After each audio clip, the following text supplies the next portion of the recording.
All right, let's talk about something that can be a real headache for a lot of us network engineers, getting that VMM integration and Cisco ACI to just work.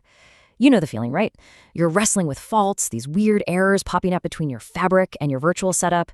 Well, today we're going to show you exactly how to hunt down and fix those tricky integration problems for good. Let's jump right in. So, does this look familiar? That dreaded screen full of faults right after you set up a VMM domain? Oh yeah, we've all been there. It doesn't matter if it's vCenter or SCVMM. When this integration fails, your whole deployment just grinds to a halt. But hey, don't worry. The good news is we're about to break down exactly how to get things moving again.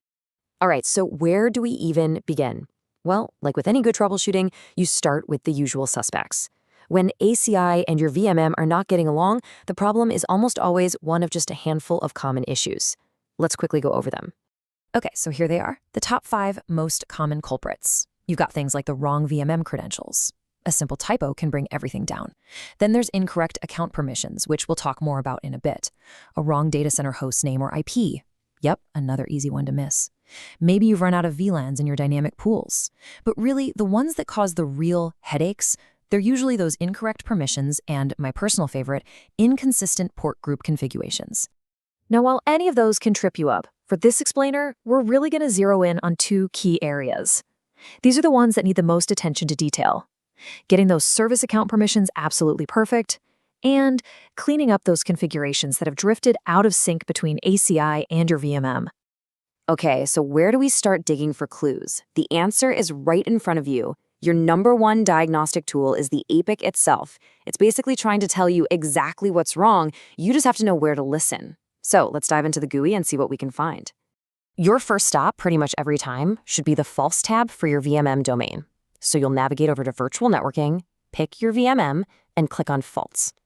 Now pay close attention to the details here. See the General tab? It gives you a description of the problem in plain English, which is super helpful. In this example, we've got a no valid encapsulation identifier allocated error. What does that mean?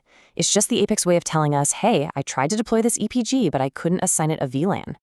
And here's the best part. The APIC doesn't just complain about the problem, it actually gives you hints on how to fix it. Right next door, you've got the Troubleshooting tab. This thing is awesome. It gives you a checklist of recommended actions from Cisco. So for that VLAN error we just saw, it's telling us, hey, go check your VLAN pool association and verify the port and cap value. It's like having a little resolution guide built right in. Okay, let's talk permissions. Oh boy, this is a huge, huge failure point. It's a classic. If that service account that ACI uses to talk to vCenter doesn't have exactly the right privileges, you're going to see all sorts of bizarre, hard-to-pinpoint errors when ACI tries to create a distributed virtual switch. So the takeaway here is super simple. Nail these permissions from the very beginning.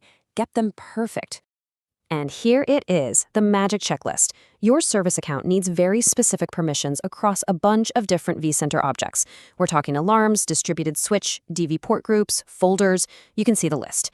It even needs host permissions for configuration and local operations, and network permissions. Oh, and see that one at the bottom, virtual machine configuration? Do not skip that one. It is absolutely essential if you ever plan on using service graphs with virtual appliances. Seriously, take a screenshot off this. This is your key to avoiding a world of pain later on. All right, on to our second deep dive, inconsistent port groups. Now, how does this even happen? I can almost guarantee it's because someone made a change directly in vCenter instead of going through the APIC. That breaks the sync. You know, some well-meaning admin might manually delete a port group in vCenter that ACI thinks it's still managing. And just like that, things are out of whack. So now we have to perform some careful surgery to get it all fixed up. So here is the exact step-by-step procedure to get everything back in sync. Don't skip a step. Step 1, you've got to move any VMs off that inconsistent port group. Get them somewhere safe. Step 2, once it's empty, go into vCenter and delete the port group. Step 3, now head back over to the APIC. You're going to disassociate the VMM domain from the EPG. And then step 4 is to immediately reassociate it. Now, this is the magic part. That action forces the APIC to push a brand new configuration down to vCenter and correctly recreate the port group. Step 5, you can move your VMs back to the new healthy port group. And finally, step 6, verify that your EPGs and port groups are consistent and happy. You absolutely have to follow these steps in this exact order. So, how can you even tell if a port group is being managed correctly by ACI? It's actually pretty easy. Just look at the name. The APIC uses a very specific naming convention, kind of like a secret code. It's always tenant name, a pipe symbol, the application profile name, another pipe, and then EPG name. So when you see a port group named something like sales/e-commerce app/app EPG, that's your signal. You know instantly that the ACI fabric is in control of that one. And why is this so important? Well, because that name isn't just some random label. Think of it as the glue that binds your virtual world in vCenter to your policy world in ACI. The second you see a port group with that naming structure, you know exactly which EPG in ACI is controlling its policy, its security, its connectivity, everything. It just makes the whole system transparent and way easier to manage. Okay, so we've spent a lot of time talking about how to fix things when they break. But you know what's even better? Not letting them break in the first place. The best strategy is always prevention. And when it comes to ACI and VMM integration, there is one golden rule. If you follow this one rule, you will prevent almost all of the nasty inconsistency problems we've been talking about. And here it is. This is the big one. If you remember one thing from this whole explainer, make it this. Always, always, always treat the APIC as your single source of truth. What does that mean? It means any change you need to make, creating a port group, tweaking a VLAN, any network setting that involves that VMM domain, it has to be done in ACI first. You make the change in the APIC, and the APIC will then push that configuration down.